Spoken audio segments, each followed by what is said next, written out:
11 नवंबर 2001 दुनिया की सबसे शक्तिशाली देश अमेरिका के ऊपर उसके इतिहास का सबसे बड़ा आतंकी हमले को अंजाम दिया गया।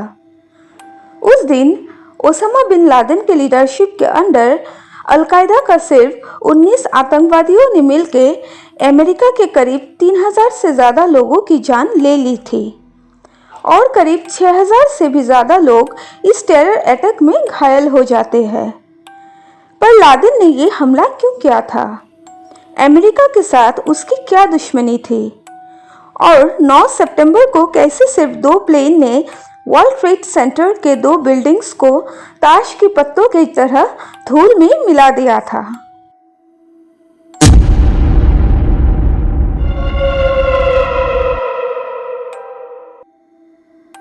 – 2011 में जब अमेरिकन आर्मी पाकिस्तान के एबोटाबाद में लादेन को असैसिनेट करते हैं, तब उन लोगों को उसके घर में लादेन के हाथों से लिखा हुआ कुछ नोट्स मिलता है, जहां उसने अमेरिका पे अटैक करने का आइडिया और उसके एग्जीक्यूशन के बारे में विस्तार से लिखा था।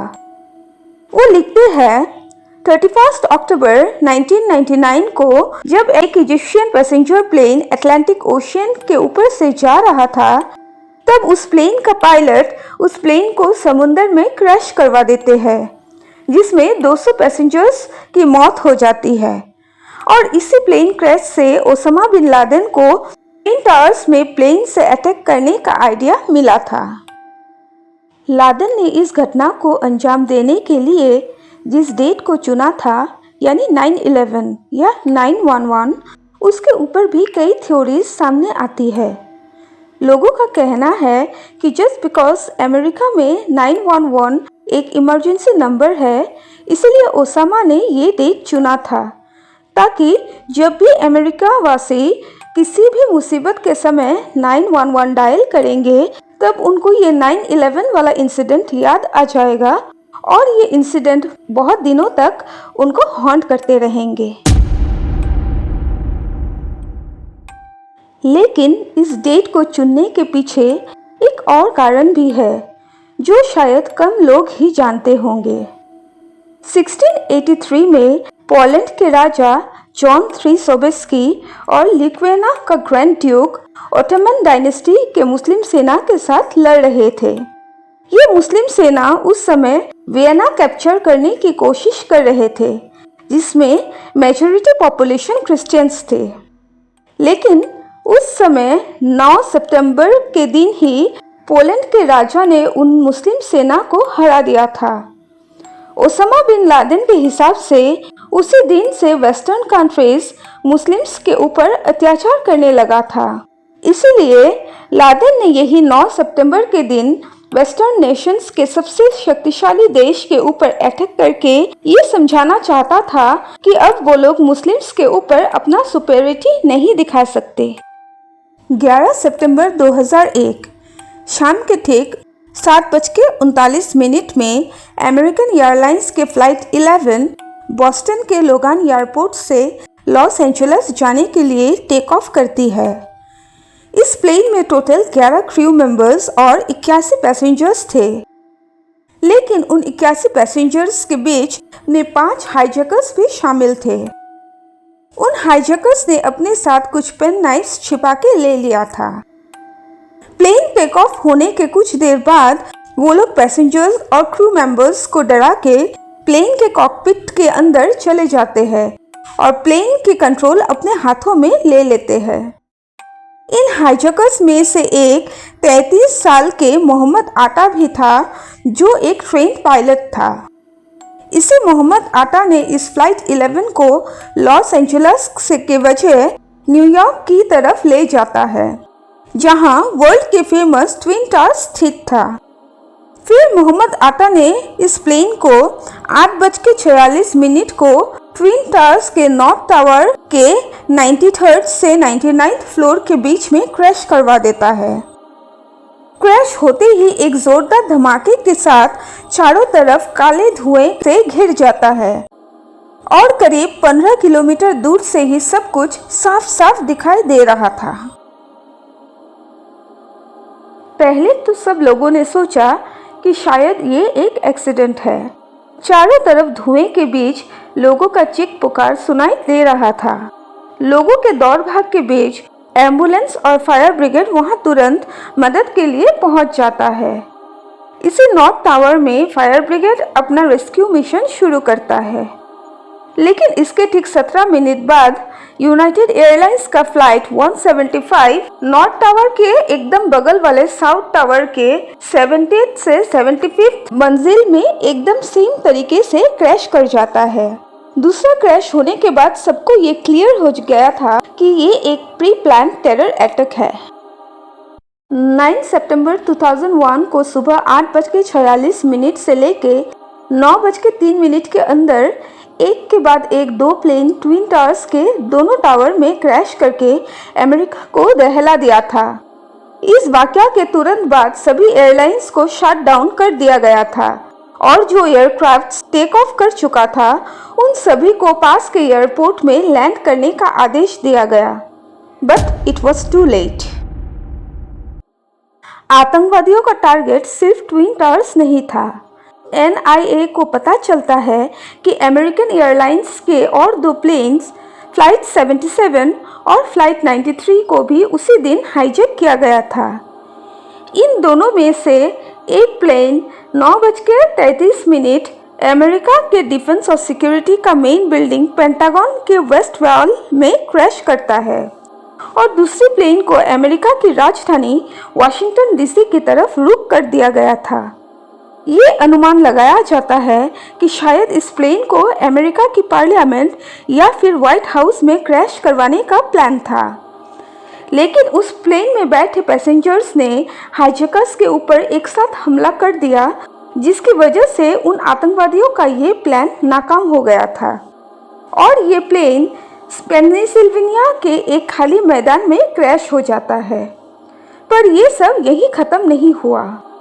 उस दिन ट्विन टावर्स में जब रेस्क्यू ऑपरेशन चल रहा था, तब सुबह के 9:56 को साउथ टावर कोलैप्स कर जाता है। 110 मंजिले का एक बिल्डिंग सिर्फ 11 सेकंड के अंदर पूरा धंस गया था और इसके आधे घंटे बाद 10:05 में नॉर्थ टावर भी एग्जैक्ट सेम तरीके से पूरा का पूरा सिर्फ 13 सेकंड के अंदर कोलैप्स कर जाता है। सिर्फ एक घंटे के अंदर वर्ल्ड के दो बड़े बिल्डिंग्स अचानक दुनिया के छवि से गायब हो जाता है। उस दिन करीब 3000 लोग अपना जान गंवा देते हैं और करीब 6000 लोग जख्मी हो चुके थे। सिर्फ इतना ही नहीं, शाम को 5:30 बजे WTC के 7वां बिल्डिंग भी कोलैप्स कर जाता है। उस दिन पूरा न्यूयॉर्क शहर धुएं से ढक गया था, जिससे कई शहरी बीमार पड़ गए थे। ये बिल्डिंग्स पर अटैक होने के तुरंत बाद ही इसके नीचे के फ्लोर्स को खाली कर दिया गया था, लेकिन इसके ऊपर के फ्लोर्स पे मौजूद लोग फंस गए थे क्योंकि इन बिल्डिंग्स के सभी लिफ्ट्स काम करना बंद कर दिया था और ऊपर के फ्लोर्स के टूटे हुए डेब्रिस से सीढ़ियां भी ब्लॉक हो गई थी। यहाँ फंसे हुए लोग अपना जान बचाने के लिए बिल्डिंग के ऊपर से छलांग लगा देते हैं और ये सब भयावह मंजर लाइव टीवी में कैप्चर हो चुका था। इस अटैक का लादेन के अलावा one of the main mastermind था खालिद शेख मोहम्मद। ये पाकिस्तानी टेररिस्ट अल कायदा से मिलके पूरे हमले का प्लानिंग करता है। आपको बता दूं कि ये खालिद शेख ने 1993 में यही ट्विन टावर्स के पार्किंग में 540 kg RDX ब्लास्ट करवाया था, जिसमें 6 आदमी की मौत हुई थी और लगभग 1000 आदमी जख्मी हुए थे। इस खालिद शेख को 2003 में पाकिस्तान से अरेस्ट किया गया और करंटली ये अमेरिका के जेल में बंद है। अभी क्वेश्चन ये है कि ओसामा बिन लादेन ने अमेरिका के ऊपर ये अटैक क्या क्यों था।